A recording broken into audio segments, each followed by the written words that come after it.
23 नवंबर को सुबह 7 बजे से कड़ी सुरक्षा व्यवस्था के बीच होगा मतगणना। जिला प्रशासन ने विधि व्यवस्था की तैयारियों का लिया जायजा। देखिए यह दृश्य।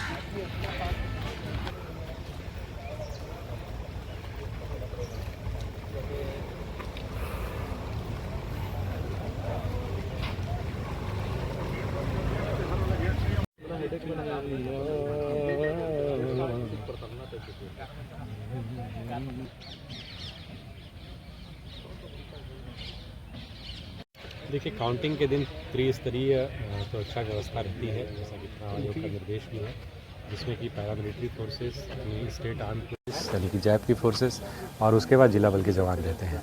तो ये त्रिस्तरीय सुरक्षा सुनिश्चित की जा रही है। इसके अलावा DFMDs लगाए जा रहे हैं, जिससे कोई भी सामान लेकर के ना जा सके।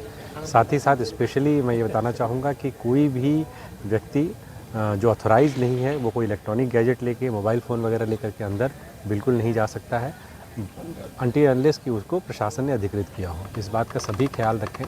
इसके अलावा जो हम लोग फर्स्ट लेयर रख रहे हैं, जहाँ पर जिला बल के जवान रहेंगे, उसके बियॉन्ड केवल कैंडिडेट और इलेक्शन एजेंट और काउंटिंग एजेंट्स केवल वही अलाउड होंगे, और फर्स्ट लेयर के बियॉन्ड बाकी लोग वहाँ तक आ सकते हैं।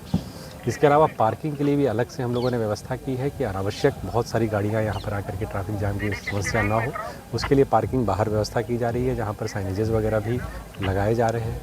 इसके अलावा काउंटिंग के दिन विशेष तौर पर किसी भी प्रकार की आपात स्थिति उत्पन्न होने पर या कोई वैसी ज़्यादा भीड़ भाड़ की स्थिति उत्पन्न होती है, तो उसको डील करने के लिए हम लोगों ने अलग से क्यूआरटीज़ भी बनाई हैं, एक्स्ट्रा फोर्सेस भी तैनात रहेंगी, जिससे कि शांतिपूर्ण तरीके से जिस प्रकार से मतदान संपन्न हुआ है उसी प्रकार से मतगणना का कार्य भी संपन्न हुआ।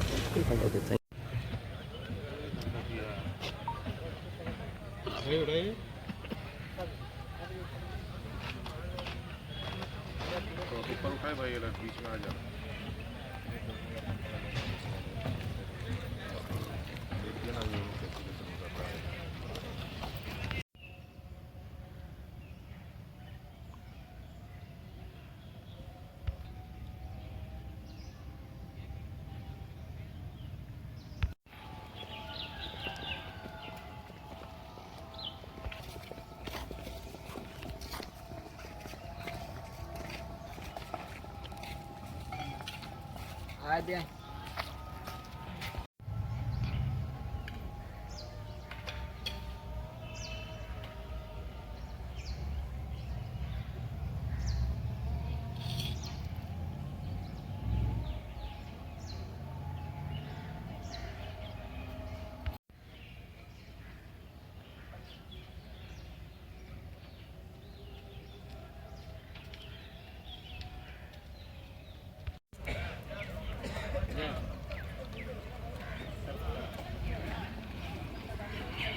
आज सभी काउंटिंग अरेंजमेंट्स का जायज़ा लिया गया। टोटल हमारी टेबल्स का आकलन किया गया, और साथ ही साथ हमारे काउंटिंग एजेंट्स और काउंटिंग पर्सनल की कहाँ से एंट्री होगी, उसकी कैसे साइनेजेस लगवाए जाएंगे, इस संबंध में अपनी टीम को हम लोगों ने डायरेक्शन दिए।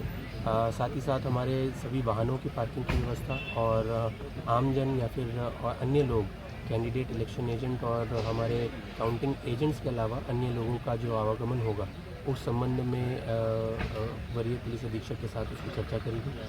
साथ ही साथ CCTV को भी देखा गया, हमारे जहाँ पर भी उसके डिस्प्ले हैं, जो कि ऑब्जर्वर कंट्रोल रूम में और साथ ही साथ हमारे कैंडिडेट इलेक्शन एजेंट के लिए और लॉ बिल्डिंग में, उसको भी चेक किया गया और दुरुस्त पाया। सर, कितने चरण में काउंटिंग होगा और किस तरह की व्यवस्था रहेगी? काउंटिंग के चरण जो है वो कॉन्स्टिट्यूंसी वाइज अलग अलग है, क्योंकि उसमें टेबल का और टोटल बूथ की संख्या अलग है। वो कंप्लीट डिटेल आप लोग को उपलब्ध करा दी जाएगी, और साथ ही साथ हमारे काउंटिंग के टेबल्स भी टोटल जो है वो अलग अलग हैं सब प्रत्येक कॉन्स्टिट्यूंसी। क्या कुछ नियमावली रहेगा जो उसमें आएंगे 23 तारीख को मॉर्निंग में, कितने बजे से कितने बजे तक का कुछ? हम लोगों का पोस्टल बैलेट का काउंटिंग 7 बजे आरंभ होगा, जिसमें पोस्टल बैलेट का जो हमारा स्ट्रॉन्ग रूम है, वहाँ से हम 4 बजे उसको खोलने का प्रक्रिया स्टार्ट करेंगे सभी पॉलिटिकल पार्टीज़ की प्रेजेंस में। इस संबंध में सभी को लेटर प्रेषित कर दिया गया है।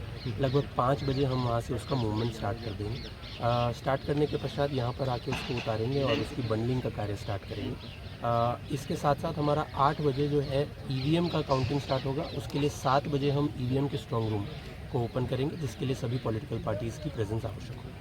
क्या अभी जिस तरह से पॉलिटिकल पार्टियां जिस तरह से कैंपस में है, तो क्या ये 23 कब तक ये रहेंगे? नहीं, जो हमारी प्रक्रिया है एवरी इलेक्शन की जो प्रक्रिया है वो यही है कि हमारी काउंटिंग डे पे सभी पॉलिटिकल पार्टीज़ का जो टेंट है वो बाहर शिफ्ट हो जाता है, जो लगभग माइनिंग ऑफिस के पास एरिया है वहाँ पर शिफ्ट होगा। लोकसभा इलेक्शन में भी इसी तरीके से हुआ था और वहीं पर सभी लोगों की मूवमेंट जो है रिस्ट्रिक्ट करी जाएगी ऑन काउंटिंग डे और वहाँ से सिर्फ candidate, election agent, counting agent और अन्य जो कि खाना सप्लाई करने के लिए पॉलिटिकल पार्टी वाइज जो लोग चिन्हित किए जाएंगे जिनको पास उपलब्ध कराया जाएगा वो अंदर आ पाएंगे। उसके अलावा हमारे काउंटिंग पर्सनल और आरओज, ऑब्जर्वर्स और अन्य जो हमारे कर्मी यहाँ पर हमें हेल्प करने वाले हैं वो यहाँ पर आमंत्रित होंगे। ठीक, थैंक यू।